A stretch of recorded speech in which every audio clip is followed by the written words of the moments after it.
Elisabeth Sporer, AIA Lead AP, Business Strategist, and founder of SOARC. Am I saying that right, Elisabeth? That is correct. Thank you, Corinne.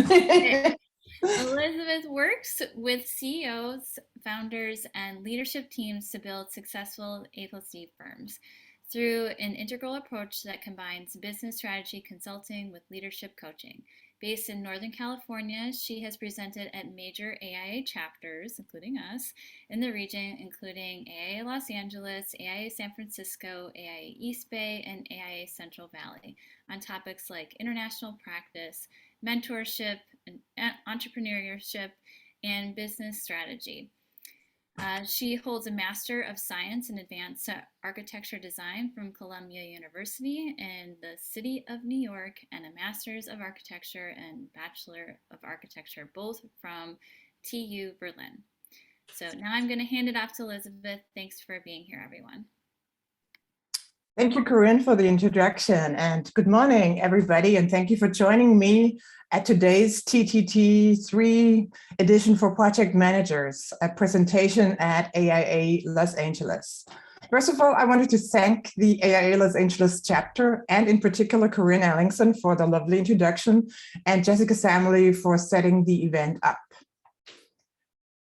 To give you a little bit more insight into my background, I work as an A&D business strategist, a management consultant, and a leadership coach. And my path was shaped by 25 years or so working with 40 plus A&D firms as project and lead designer, as part of management teams, and then firm leadership teams. And since 5 years as an A&D business strategy consultant and owner of my own architecture firm. Like Corinne mentioned, my approach to working with clients combines business strategy with leadership coaching. Today's event continues the dialogue I started in 2018 with a series of presentations I am organizing to offer fresh perspectives on topics relevant to A&D practices. Some of the events are available on AIAU as recorded programs, and you can earn educational learning units by attending them. The 2021 Think Time Tuesday series with AIA Los Angeles offers a glance at my thinking about business strategy for A&D practices in the areas of brand, finances, operations, and design or practice. The QR code in the corner lets you connect or find the events online. Other events are centered around topics like entrepreneurship, mentorship, international practice, and ownership transition. And the recordings of most of these events are available on my website's event page. My monthly newsletters offer insight into my thinking. The latest one focused on A&D firm leadership transitions and how project management is closely tied to and has great impact on firm financial management. Today's event is a follow-up session to a 2021 presentation on firm financial management and the metrics behind the business of design. The session is very timely given the survey results collected this spring by the AIA California economic team that show managing the rising costs of running a firm, being competitive, and managing projects as items high up on the list of concerns for A&D leaders. The questions that lead today's events are: who manages the projects and how? Project managers impact the firm's bottom line and its valuation, so setting them up for success is rather important. The finance-focused TTT3 follow-up event today, which we called the Managers Edition, is structured in 6 parts. We are already in the midst of part 1, the host and event introduction. Part 2 introduces you to the most essential project manager duties. Part 3 recaps briefly the KPIs and A&D firm monitors. And part 4 dives into some of the KPIs for PMs like staff utilization, tracking labor fee projections, and tying resource planning to financial performance. In part 5, we take a look at successful PM tools. And lastly, in part 6, we open up for Q&A. So project management and project managers are essential to great project leadership and to any firm's successes. Now let's zoom in on the top project management duties briefly. The list follows the path a project PM might take supporting the firm's leaders with setting up new projects. Here's a list first, and then we go through each item thereafter. The first topic is be a leader, understand project and firm goals.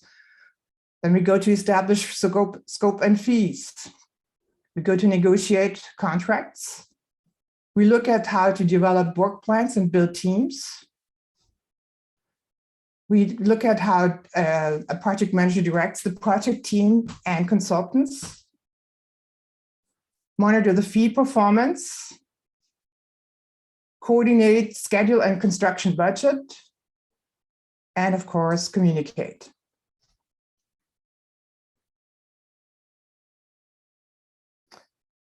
A project manager is the firm's ambassador and must know the firm's elevator speech and fully engage in firm culture. This goes beyond understanding the project and firm goals.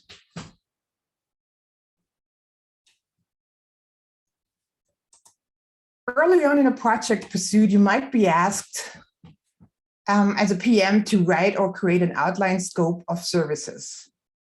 We will look at tools to build fees for a project as well a little later. A project schedule, as much as its scope, are essential to sound fee building. Things to keep in mind are that you define the project scope succinctly, you list the quantity of meetings, you list deliverables at succinct stages of the project, you define the project schedule with duration of phases and tasks.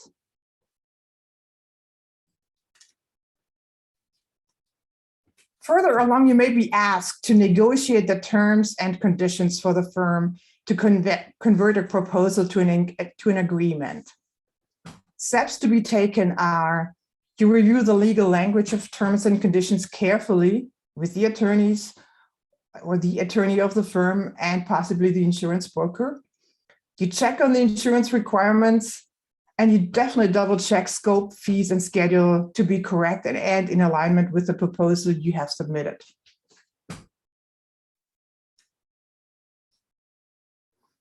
So another step and you may be asked to develop a work plan to support the fees and build a team with consultants. At this point, necessary steps are you have to define the project team, including its sub-consultants. You have to develop a work plan showing hours and fees for the project scope based on this team and its hourly billing rates and the durations of each phase or task. Now that we won the project, we are in the process of executing it. As a project manager, you are responsible for the team's performance as much as you are to represent and support the firm's culture. You are, in fact, the spokesperson for the firm with your clients. As a PM, you work with other PMs to ensure effective utilization of each team member. You also look out for the team members' professional development and adaptation to the team and the firm. Things to be considered when going through all that is that you alert your colleagues if anyone on your team is slow or too busy. And you still keep watching out for your team to help minimize staff burnout. You apply active listening skills and you also watch out for your own well-being. The outside team needs as much attention. You direct outside sub-consultants, schedule meetings, make the contracts. To make this effort seamless from the beginning, a PM can give all team members a copy of the scope of services. So you show it without the fees, but you show it with the number of hours you have planned. And you hopefully have allowed for some contingency in your planning. Excuse me. You schedule internal kickoff meetings and you share your scope and work plan with your team. So all team members should sign off on scope to help ensure accountability and adherence to the work plan. As a PM, you have weekly checks of fees against the work remaining, and you make adjustments when necessary. So that's the monitoring part of the fees.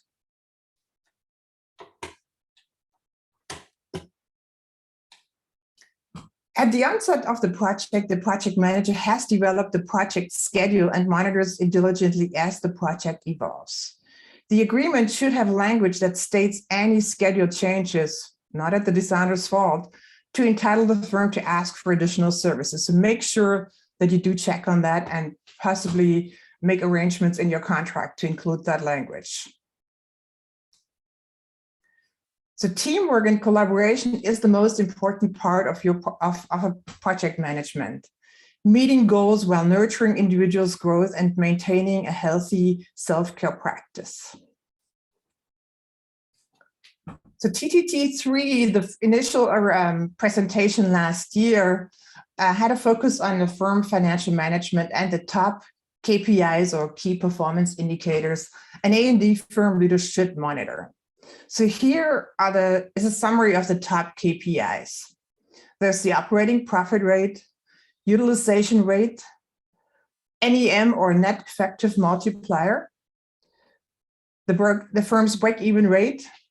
There's a cash flow and accounts receivable report. And then there's the workload and backlog or the fee forecast. If you want to better understand what they are, how they are calculated, and some industry standards or benchmarks, then check out the recording of the Firm Leader edition of this presentation by following the QR code. So let's focus on the KPMs that are within reach for a project manager at an A&D firm. There's the operating profit rate, the utilization rate, and the backlog and fee forecast, which are shown highlighted. The operating profit rate is profit expressed as a percentage of the net revenues. Now, you may not have access to that kind of information, but you should have access to how many of the hours you and your team spend on a project and get billed to the client by the end of each month. The ratio labor billed to labor spent, which is preferably 1.0 and higher, is a very good indicator of success and profitability. The utilization rate is a simple equation. You divide billable hours by total hours and hope for a high ratio. Between 65 and 75 is typical for an A&D firm. And lastly, the backlog may not be in the PM's control. However, the work planning and scheduling ties into the backlog, and due diligence will allow clarity for the firm leaders. These are the other ones that are not within reach of a project manager.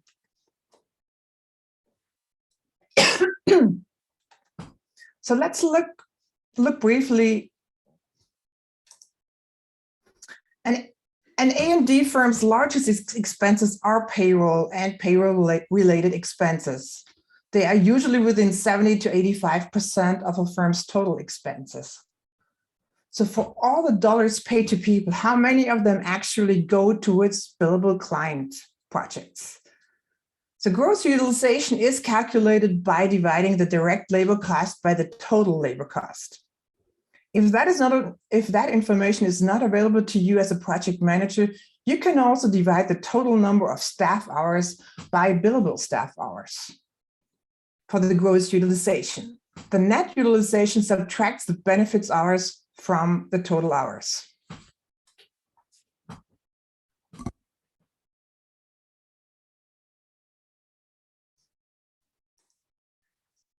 give you a few examples so that you better understand how it is calculated and what it might mean. So let's look at an individual staff's target utilization rate.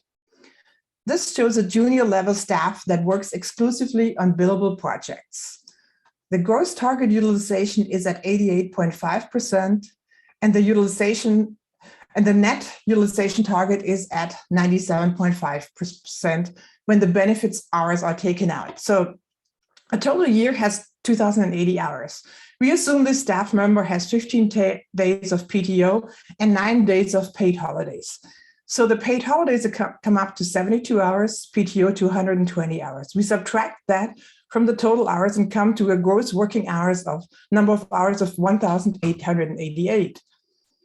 Then the staff member, we assume that she spends about 1 hour per week on overhead activities like staffing meetings, or any other educational events, which leaves a net of 1,840 hours that can be and should be billable as a target.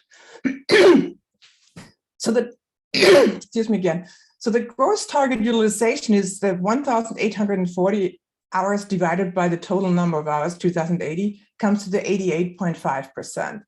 The net target utilization subtracts out of the 2,080 hours all the benefit hours. So it calculates the targeted 1,840 hours by the possible 1,888 hours, which results in a 97.5% utilization. Give you another example. So this staff member worked 40 hours, 30 of them were billable, 2 were overhead, and 8 were PTO, just to explain the difference between gross and net utilization. So the billable hours were 30, general office were 2, and then there were 8 hours of PTO. So on the gross utilization side, 30 out of 40 hours were billable, 75%. On the net utilization side, 30 out of 32 hours were billable because the 8 hours PTO were subtracted out of the total number of hours available.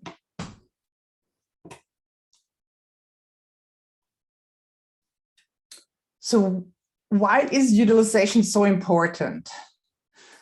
Invoicing is a function of hours charged to billable projects. So for example, the billable hours times the billable rates gives the expected billings per month or per years for each project or for the entire office. So a firm leader looks actually at how busy the firm is by looking at the number of staff that is and the expected billings by the utilization target and compares that to the fees in backlog. So the fee potential is what we're talking about, is calculated by the target utilization by the billing rates of each staff member. And that is compared to the fees in contract that also come up with a number. And those should align preferably to really have a balanced workload.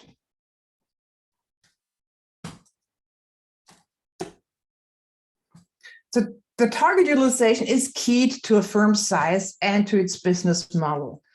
So the staff target's billable time is set to meet revenue and profit goals. And the amount of overtime that assigned to each staff level reflects somewhat on a firm's culture. But every firm has a unique business model, and a firm with high operating costs may aim for higher utilization targets to cover costs and reach targets of revenue and profit. So here's a sample of target utilizations for an entire firm. This is just not a real firm. I put this together as an aspirational goal. Senior level target utilization rates vary depending on the number of hours involved in overhead tasks like marketing, administrative, and operational duties. So that ranges from 25 to 60% for principals, and 50 to 80% for other senior level staff, and 80 to 90% for junior staff.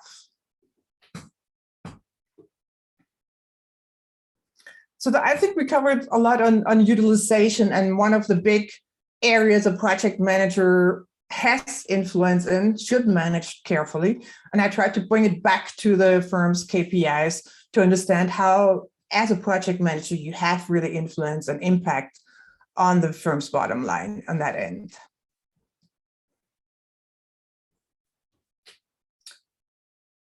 So you may assume that high utilization is good, and I will challenge you on that. Now, why is it not always good? Well, the labor spent refers to the billable hours billed to a project, meaning on the timesheets of your staff, of everybody, including the principals.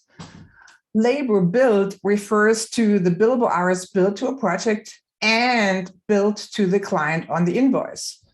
And you would think these are the same. Unfortunately, my experience is they're not the same. So the intent and the goal is to have a 1.0 and higher factor of labor billed to labor spent, meaning all the labor that gets billed on the timesheet gets billed to your clients. And a 1.0 factor guarantees that if it's above 1.0, which can happen on fixed fee projects, that's fantastic.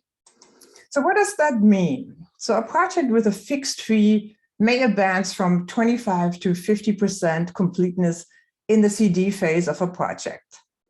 The total CD fees are, for our example, 100,000. So the difference between 25% and 50% completeness is 25,000. So if the billing of that month for CDs is 25,000, a PM will need to make sure that the hours spent, the number of hours on the project at the billing rates during that month, accumulates to a maximum of $25,000 to obtain the 1.0 bill to spend factor. Preferably higher than that, as I said. So why do you have to care about high utilization and the labor bill to spend ratios? The billings of a firm are pegged to the firm's operating expenses and revenue goals. And payroll, as we mentioned before, is a large component of the operating expenses. Now, the operating profit covers other things that are relevant to each staff member. The bonuses and the salary increases, the 401k contributions and other benefit contributions, the employee development programs, purchases like furniture, software, hardware, etc., and the taxes the firm has to pay as well. So as a PM, you do look out for the firm's well-being because it affects your own well-being.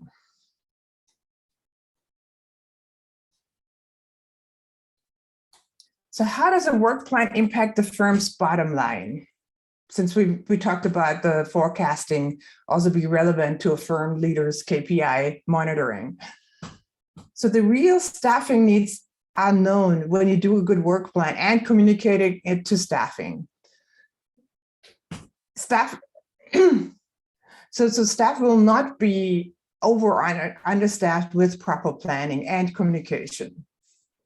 The real billings can be predicted, which leads to financial stability of the firm's earnings, and it allows for much better planning of staffing needs of growth, for instance. It allows the firm leaders simply to focus on filling the pipeline with the right kind and amount of work, or hire at the right level if and when need be.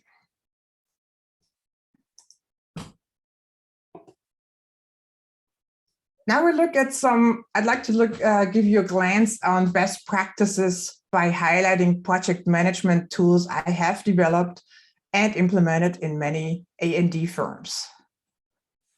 They allow PMs to be in control of the project manager's KPIs I mentioned earlier, and thus contribute to the firm's well-being.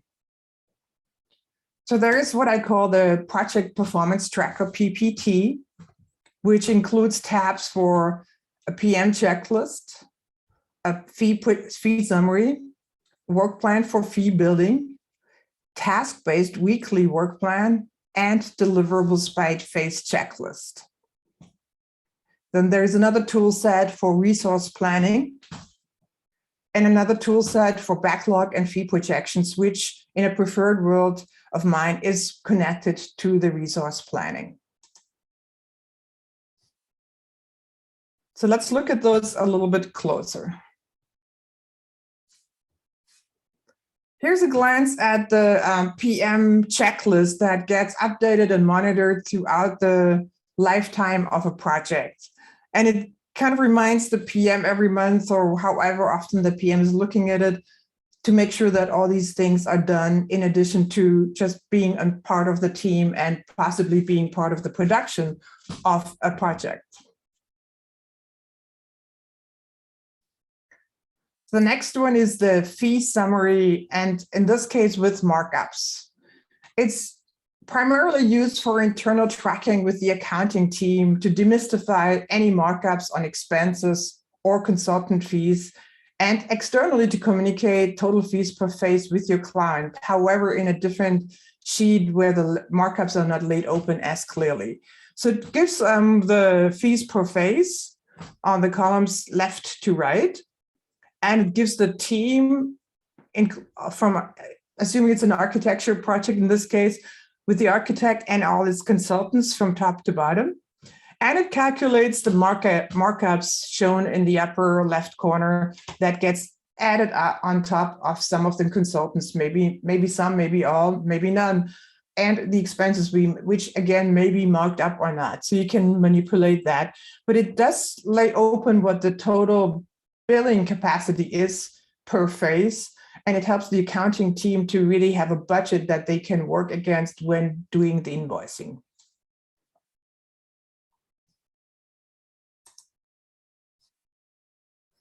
Here we look at a work plan for fee building. So when building fees, several approaches are recommended to determine which fee is right for this project and for this client. And one of the methods I offer here today is developing a work plan for the proposed project and assigning a team to the project with billing rates and phase or task durations. The team structure and duration of phases is built on a combination of client expectations and experience executing a project of that type and size. So the billing rates these are hypothetical, are given by rank, by different ranks in the firm. And you would allow a certain number of hours. Each one of these ranks or individuals would be allocated to each task or phase. And you have a total number of weeks or months that each phase would last, which gives you a kind of target of what it would take to execute that project's phase or task. I do recommend highly to also include some kind of extras for escalation, because the phase might be out a year or two, so salaries and billing rates may have gone up by then, and for some unforeseen conditions. So you would give a line item just for as a buffer to make sure that your fees are sufficient to cover that. There are other methods I recommend to use for fee building. So this would be one out of three that you would triangle.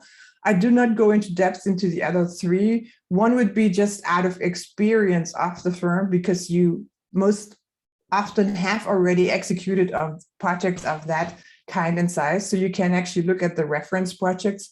How many hours did it take? How much percent per phase of fees did you charge? And what is your expectation? What is your experience on that? And the third method is, having worked in the industry for an extended period of time, using a percentage of construction cost approach that might also give you a sense, am I in the right so-called ballpark or not? Other methods include, like for housing or hospitality, like a cost per key, which your clients often share with you their own expectations. I do recommend always to double check with a work plan to make sure that this is doable with the team you are proposing for that project and the durations. Now we go into like executing the project and looking at work plans. So this is a task-based weekly work plan. It's developed to build fees a few steps further by defining the hours each task is assigned to specific staff in each phase. It allows thorough planning and tracking of a project's tasks and fees. So you would fill this out in the planning phase, and then as you execute, you would double check, are we on track? Or when do we deviate? And if you deviate, what do you do about that? What methods do you have in your toolkit to work with it? Can you shorten the total phases duration, if you feel like you have already put more staff hours early in a project than planned, does that mean you either thin down the team or you reduce the duration of the phase, or that you may have even gone to the point where you have done work that was out of scope and you need to ask your client for additional services? Like I mentioned early in the early on, very clear definition of scope will help you really staying on track, either with a good planning, or if your client is asking you to do more work, that you do ask in time for additional services when you do notice that.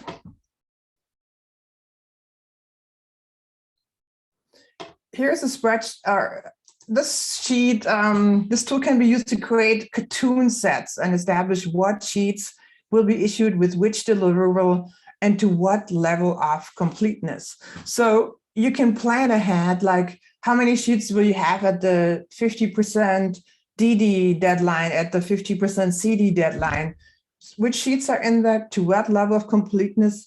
And this sheet the work plan can be extended to include like who's going to take care of that sheet primarily, with initials and also deadlines, of course. But it's good to just have an understanding of what are the target, how big is the sheet, and what level of completeness is on each sheet. So that was the PPT toolkit that I was talking about, just planning of a project and monitoring it throughout its execution on the task side as well as on the fee side. And now we go to a different toolkit or tool set. It's called for resource planning or for staffing.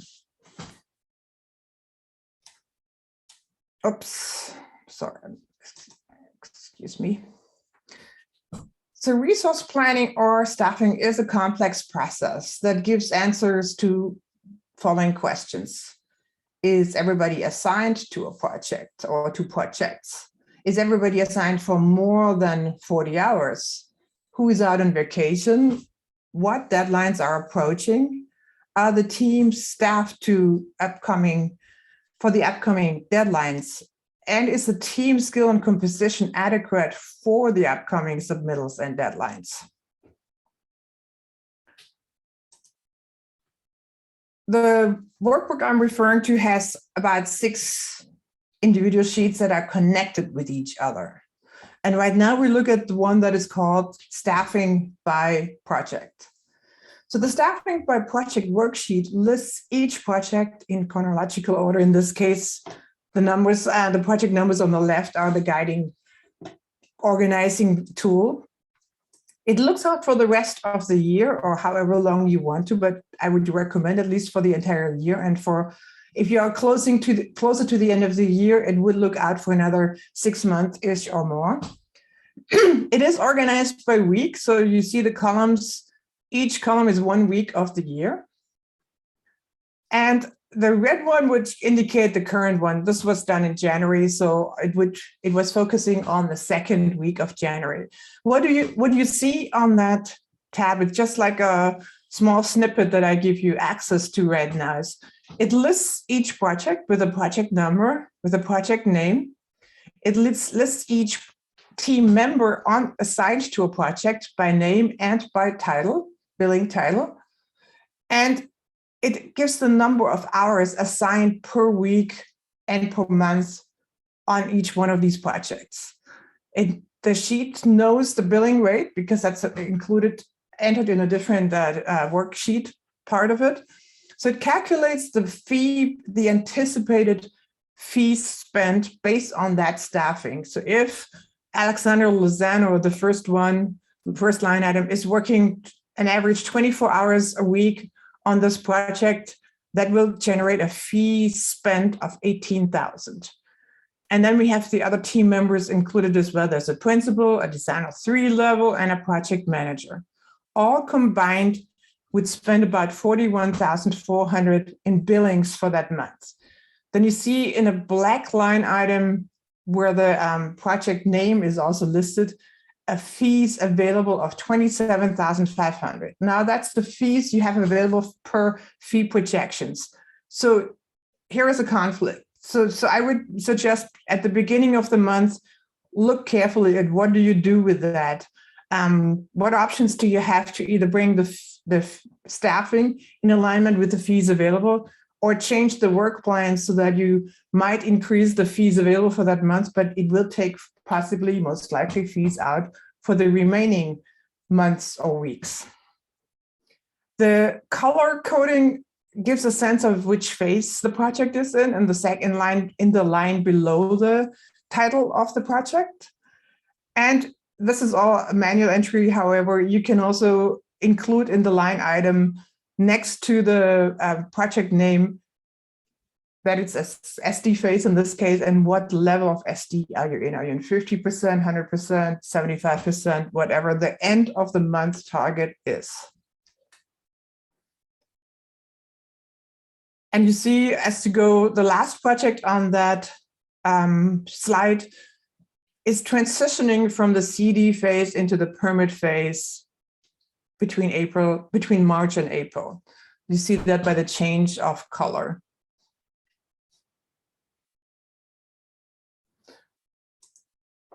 Now we look at the staffing by employee worksheet, and it lists each employee in alphabetical order.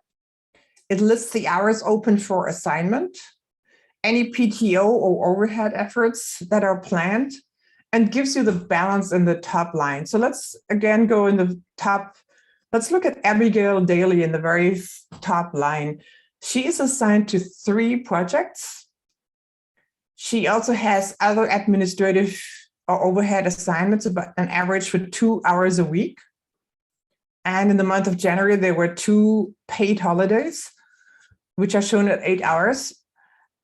So her top line, which shows the needs assignment one, shows that she was on average 1 hour available at the end of the month, 9 hours.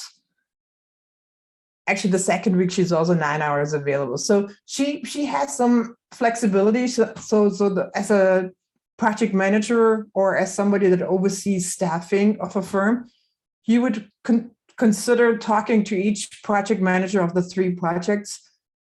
Is there any additional work she can do, or do I need to look for another assignment for her?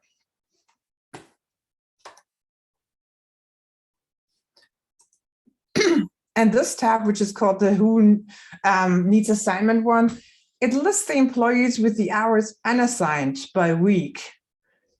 What it means is if there's a number in black in it, means this is the number of hours that employee is available. And if we look at the first one, Abigail Daly, which we just looked at carefully, she is available, in fact, 1, 9, 1, 9, and 9 hours in the month of January. There are others that show actually numbers in red. Now that indicates that that staff member has been over-assigned. So you need to go back carefully and look at which projects is that person assigned to, and what can we do to balance those hours so that there's not an expectation that cannot be met in terms of number of hours and in terms of work to be delivered during that month of January in particular. Another worksheet is called the average utilization. So the average utilization tab lists each member with name, billing title, and employee number. So it gives at a glance insight into how busy the staff or the firm is with color coding. Green, as you can see in the lower left corner of the legend, indicates that staff is between 76 and 125% assigned. It shows it at green. Now, I do not like 125%, but it kind of shows at least it's within an acceptable range, or that something needs to be done, but it's not like outrageously that you need to take action right away, which is the blue when people are way overstaffed. The yellow is cautioning you too, people are under-assigned, so you need to really focus on those. You focus on the yellows and blues and reds, oranges first, and on the greens last, if you have a priority setting on how to look at balancing your staff's assignments. So this gave you an insight into resource planning. And now we look as a last step for today at backlog and fee projections. Another worksheet that in my preferred world is connected directly to this resource planning because it gives you, as I mentioned before, as a line item, the fees available per month on a project that you target, that you work against when you staff it. So this is the summary graph that is produced by multiple data entries that I show in a minute or in a few seconds. It visualizes the backlog and the fee projections. Fees in contract are shown in black, and fees in negotiation are shown in blue columns, in part of the blue columns. The green dashed dot lines shows the billing potential of staff based on utilization and billing rates, meaning we talked about that early on when we talked about utilization. And so the billing potential for a whole firm would be all staff's target utilization multiplied by their each individual's billing rate, and that would generate the billing potential of the whole firm. And that is compared to the whole firm's billings available per the backlog. The orange dotted line shows the actual fees billed, which in this case, none of that was obviously billed, so it was very low compared. So the potential is at 380,000 per month. And then you see in January, the backlog was somewhat below it. Yet in February, it exceeds it, and March definitely exceeded by quite some bit. Stayed also higher in the months of April and May, and then dipped again below the billing potential. So the months of February to May in particular, a firm leader would need to look at carefully how to deal with that.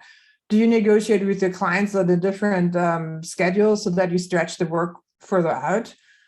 Do you add staff, but then you have to make sure that the rest of the year you have also sufficient work to keep them all busy? So there are options to be considered, but also it gives you a glance at what is going to happen and that you make the decisions early on. Now we look at the detail a little bit more so you understand which numbers do generate that graph. Here it summarizes that's a summary version. Look at the data entry sheet. So you see all the projects on the left side with project numbers. It summarizes the fees that you should or could bill per month. And it summarizes them again at the bottom for the firm. And it produces also at the very bottom graphs that show the spread of projects by client or client type in terms of number of projects as well as in percentage of billings. Here I kind of took out the bottom part of that spreadsheet just to give you a sense of the kind of information you get. So the total for January, the total billings in the backlog would be $332,583. And it assumes that the billing potential for the firm is about $19,000 per employee. So he divides it divides that to really come out with a negative balance of two and a half people, meaning that firm is technically overstaffed by 2.5 people in January. However, in the month of March, it goes up. And then again in February and March, and then up until May, and in June, it starts dipping down again. This is the detail of what I just showed, and it goes into each project's breakdown of phases. It gives the fees per phase. It gives a beginning date of each phase and a duration, and then the spreadsheet automatically calculates when the billing might occur based on that data and summarizes it up. So that ends my presentation about the backlog, and we took a deep dive into the world of project management today, and I hope you enjoyed and got excited about the journey. And I'm very open now to questions and open it up for Q&A. Thanks, Elisabeth. So there are some questions in the chat. I know we just have like a couple follow-up questions to help get the ball rolling. And so one of the questions is just, do you think principals should submit timesheets? No. It's a question I get from most of my clients when we start working. And to be honest, yes, everybody in a firm needs to submit a timesheet. The fully overtime oriented front receptionist and accountant as much as the principal, no matter whether that principal is considering him or herself billable or not.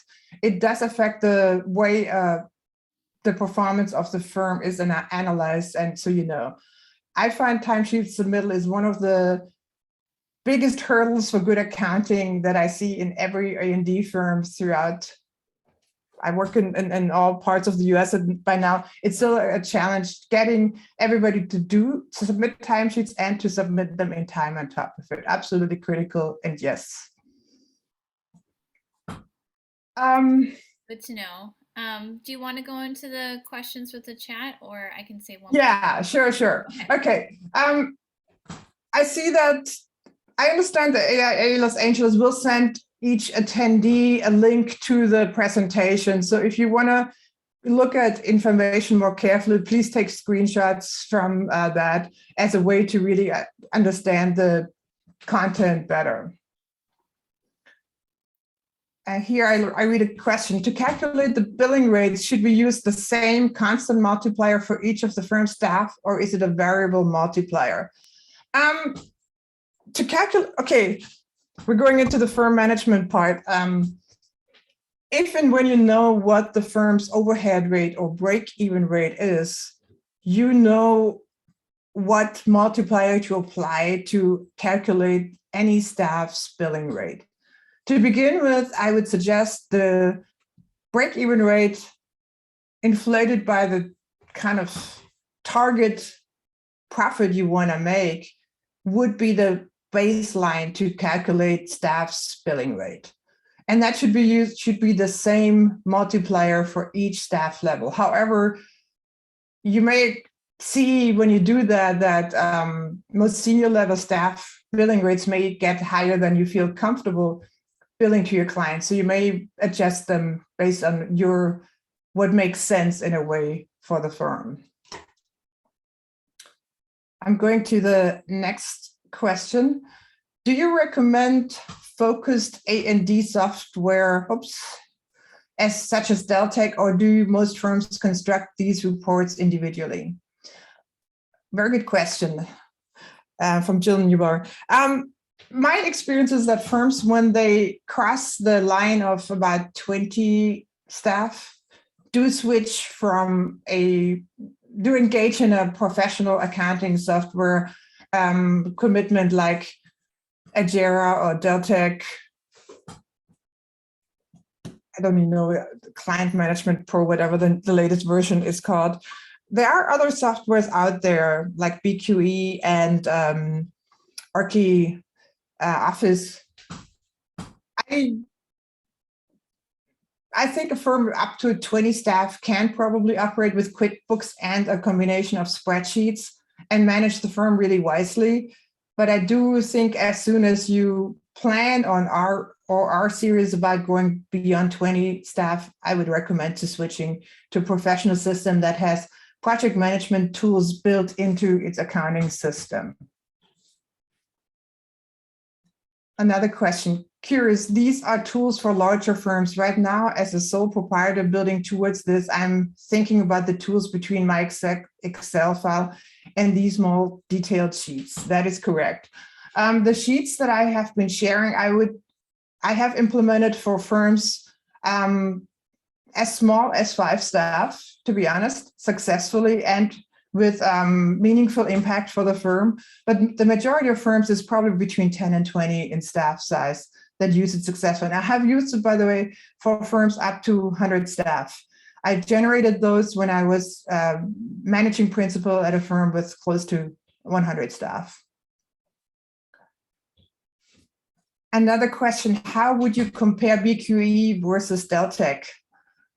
I'm not the right person to ask that question, to be honest. I do know not all of the softwares. I do not know BQE really well, so I would be reluctant to comment on that. And on the Deltek side, I know only I know two of their software packages and like them both, but I find they are more compatible for firms like 20 plus in staff. BQE is targeting firms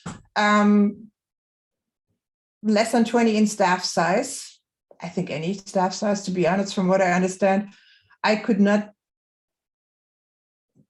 I can tell you my preference is if you have the budget, the skills, and the desire to grow, then go to one of the Deltek project software packages. But again, I'm not the best person to ask that. Are there any, Corinne? Are there any more questions in the that you know of? Did you get Did I miss? Andy Levine's question to calculate the billing rates? I did answer that one, yes. Sorry, I missed that. Yes, I think. Oh, Marjan just put a comment in. And I think Elisabeth would also be comfortable if anyone wants to raise their hand, if it's easier to ask the question by speaking. So can you talk a bit about how a project manager's responsibilities impact the accounting process of an A&D firm? Can you repeat, please? Can you talk about how a project manager's responsibility impact the accounting processes, like timesheet submittals and billing cycles of a firm? Yes. We talked about timesheets already briefly.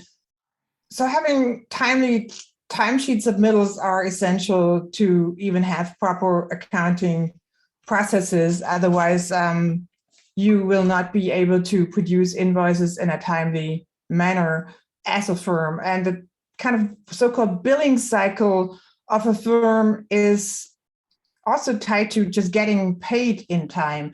So I have advocated firms to implement a billing cycle that basically asks consultants to submit their invoices at a certain date of the month, a couple of days ahead before the billing cycle to your client starts. But that would mean the project manager is essential to soliciting that information, reviewing that information, and making sure the accounting team is aware of that deadline. And then reviewing the timesheets and the draft invoices in a timely manner so that the accounting team can send out invoices very early on in the month. So that's critical to having sound or good practices for an architecture firm. I want to go back to Marjan Pearson. Marjan is in the audience and offers to talk more about the basic software products. I'm more than happy to bring her on. I feel like I do know more about them, but I'm reluctant to become a representative of software systems. But Marjan, would you be able to and willing to talk about that? Sure, Elisabeth. Hi, it's nice to see you today. Thank you for your session. I was just going to say, I've just gone through a lot of research on this very topic. There are basically three components to these systems. And one, they're called ERP, which is Enterprise Resource Planning, which is typically Deltek and BQE that include a full range of modules, including accounting, financial, as well as CRM or contact relationship management, which is used in marketing, and project and staffing, planning and management. And larger firms can benefit from this full ERP, and that's why so many of the firms over 100 people use the Deltex and the BQEs, etc. There are several different software options that if you put in AE project management in a search engine, you'll come up with multiple lists. The thing is that most firms that are between 15 and 75 people can manage the firm with QuickBooks or equivalent for accounting. And even large firms and large signature firms are using that kind of accounting software, but then they add the CRM and the project staffing modules. And there's a wide range of CRMs, everything from Monday to specialized AE modules like Cosential. And if you do side-by-side comparisons, there are so many variables, you really need to get some help on figuring out what it is that you need. And then on the project planning side, there are several very good possibilities. And the two that I've seen that are probably the best that work with, actually three that work with QuickBooks or equivalent are monograph.com, which is doing a lot of seminars like this, as well as providing a very good project and staffing module. Factor AE, which has been developed by an accountant who's experienced in the A&E business. And so that also does a good job on project cost accounting. And then CMAP, which is one of the most modern versions like Monograph and Factor AE, that also has a CRM. It's one of the few that has a CRM as well. So again, you can go to Google and be overwhelmed by all of the possibilities. But if you look specifically for AE project management, you can get lists with Capterra and other people that actually break these down for you. Thank you, Marjan. I want to add, I do know some of them. I know Monograph as of lately as well. And I am cautious, having gone through managing staffing and staff and a firm's financials on different scales. Many of these programs promise more than they can really do.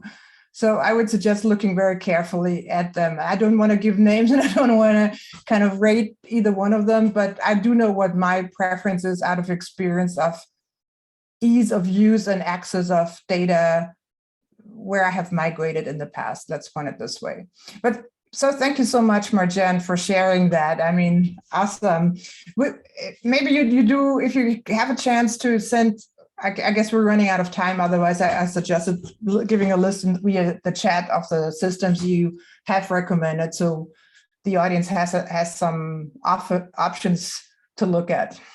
I really don't want to recommend any of them, but I think that understanding the range is important, because for firms that are on the smaller side, I wouldn't recommend going to a system that includes the accounting financial. I would look at systems that allow you to continue using QuickBooks. Good. Well, I would recommend, if you have more questions about the system side of accounting, get back in touch with me and I can connect you with Marjan and we can maybe have a dialogue that way later on. I'd be more than delighted to continue that conversation that way. Thank you so much for joining us today, for hopefully getting the right information or some information for your team of project managers or for you as a project managers. I hope to see you in my next presentation sometimes this year with AIA Los Angeles for project architects. Have a wonderful day. Thank you.